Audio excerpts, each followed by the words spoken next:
Sejumlah pertandingan putaran kelima Piala FA musim 2021-2022 telah rampung digelar pada Rabu tanggal 2 bulan 3 2022 dini hari. Berdasarkan jadwal Piala FA, tersedia 3 pertandingan yang dihelat, yakni Peterborough versus Manchester City, Crystal Palace versus Stoke City, dan Middlesbrough versus Tottenham Hotspur. Laga Middlesbrough versus Tottenham harus dimainkan sampai babak perpanjangan. Waktu usai, kedua kesebelasan bermain imbang dengan skor 0-0 di waktu normal. Namun, Tottenham Hotspur besutan Antonio Conte gagal menjaga asa juara Piala FA seusai kebobolan 1 gol oleh Middlesbrough di babak tambahan waktu. Middlesbrough sukses menyerangkan bola ke gawang Tottenham melalui aksi Josh Cobur pada menit ke-107. Kegagalan Tottenham Hotspur menumbangkan Middlesbrough membuat mereka dipastikan tidak lolos ke perempat final Piala FA. Di lain sisi, Middlesbrough kembali membuat peserta dari tim Premier League menjadi korban. Sebelumnya, mereka juga mengalahkan Manchester United pada putaran keempat final Piala FA.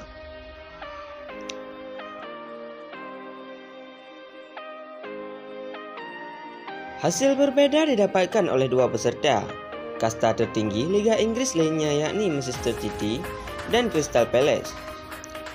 Manchester City berhasil menang dan lolos ke perempat final selepas mengalahkan Peterborough dengan skor 2-0. 2 gol Manchester City ke gawang Peterborough tercipta berkat aksi Riyad Mahrez pada menit ke-60 dan Jack Grealish pada menit ke-67. Sementara itu, Crystal Palace sukses memetik kemenangan atas Stoke City melalui skor tipis yaitu 2-1 pada laga yang dihelat di Stadion Selhurst Park.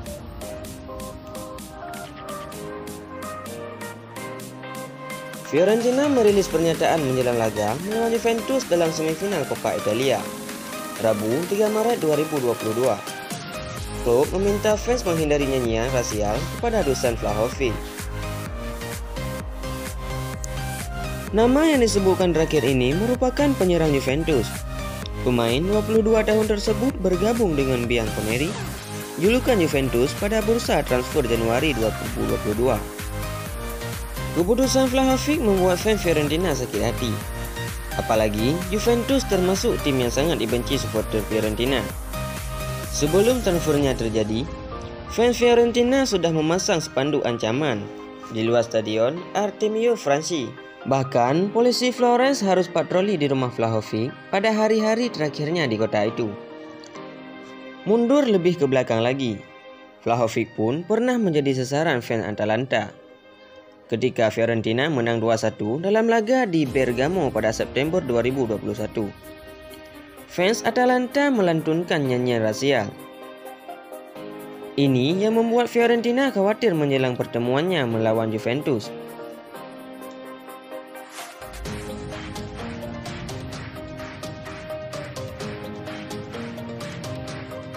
Bukan tanpa alasan Juventus melontarkan dana besar untuk memboyong Vlahovic. Dia merupakan pemain kedua paling produktif dalam 5 liga top Eropa pada 2021.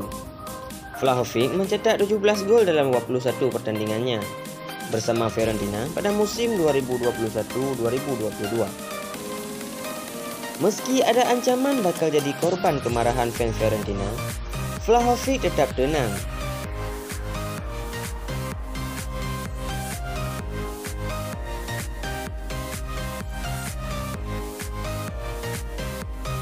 Laga AC Milan versus Inter Milan dalam leg pertama semifinal Coppa Italia atau Piala Italia musim 2021-2022 berakhir imbang dengan skor 0-0.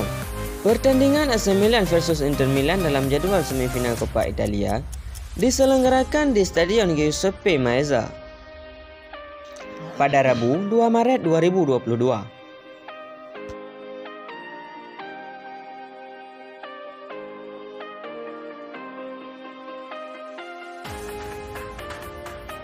AC Milan besutan Stefano Pioli tercatat menghasilkan 13 tendangan, dengan 3 diantaranya tepat sasaran. Sementara itu, Inter Milan sukses menciptakan 7 kesempatan ke gawang lawan dan 2 diantaranya on target.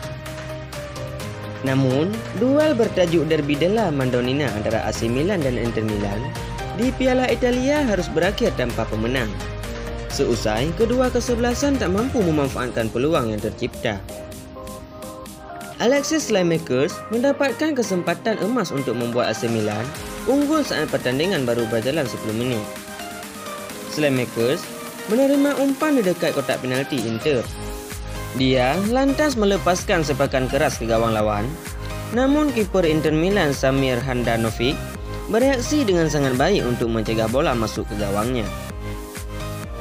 1 menit kemudian, Theo Hernandez melakukan tendangan dari luar kotak 16 Inter Milan, tetapi masih melenceng tipis di sisi kiri gawang.